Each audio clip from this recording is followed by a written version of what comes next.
Wanita minum memaksa menjatuhkan pemuda yang tidak dikenal. Setelah mengalami semalam yang penuh gairah, dia terbangun dan terkejut menemukan bahwa dia telah kehilangan sesuatu yang paling berharga dalam hidupnya. Namun wanita itu tidak menunjukkan ekspresi apapun. Sebaliknya, dia memberikan pemuda itu sebuah kartu hitam emas yang sangat berharga. Dengan tatapan tajam, dia mengajukan syarat. Kamu harus menjaga kesucianmu untukku selama 3 tahun. Jika kamu melanggar, aku akan memastikan kamu tidak bisa menjadi pria seumur hidupmu. Kamu hanya bisa menjadi seorang Kasim. Pemuda itu mengira wanita di depannya adalah seorang gila, jadi dia segera mengangguk setuju. Segera setelah itu, dia melarikan diri seperti burung yang terkejut.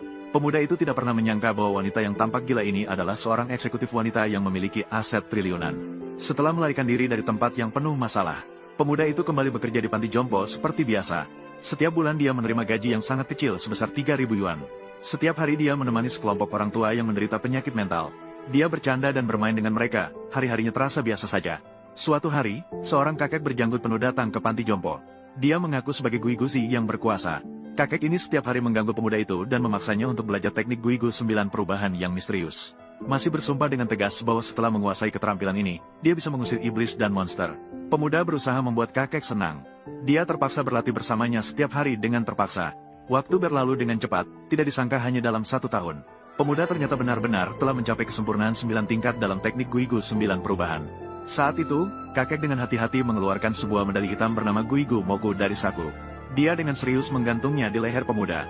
Dengan wajah serius, dia berkata bahwa ini adalah simbol tertinggi dari Gui Gu. Mulai sekarang, kamu adalah pemimpin generasi ke-89 dari Gui Gu. Pemuda mengira ini hanya lelucon dari kakek. Namun, demi membuat kakek senang, dia tetap bersedia berlutut dan meminta ajaran. Dia mengucapkan terima kasih berulang kali. Namun, dia sama sekali tidak tahu bahwa semua ini bukan lelucon. Saat ini, dia sudah memiliki kemampuan untuk mengubah nasib.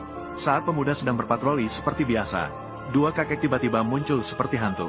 Mereka menariknya ke sudut gelap. Pemuda hampir terjatuh. Salah satu kakek dengan mata berkilau penuh semangat mengeluarkan sebuah medali harimau Gu dari tentara Zenbei dari saku. Dengan suara bergetar, dia berkata bahwa dengan ini dia bisa menggerakkan jutaan tentara di gedung. Pemuda yang melihat situasi itu hanya mengira bahwa kakek itu semakin parah dan berbicara sembarangan.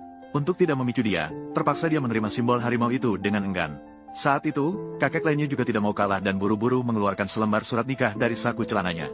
Dengan wajah penuh harapan, dia menggambarkan cucunya yang cantik seperti Dewi dan sangat menggoda, memaksa pemuda itu untuk menyetujui pernikahan ini. Pemuda itu baru saja mengalami pengkhianatan dari mantan pacarnya dan dipermalukan. Saat itu, dia tidak memiliki pikiran untuk mengenal wanita lain dan dengan tegas menolak. Namun, kakek itu tidak menyerah dan bersikeras meminta pemuda itu untuk setuju. Dalam keadaan terpaksa, pemuda itu hanya bisa menerima surat nikah itu dengan enggan dan menyatakan bahwa dia akan mencari nonahan yang tertera di surat nikah itu secara langsung. Membatalkan perjanjian pernikahan ini, pemuda itu sama sekali tidak menyadari bahwa baik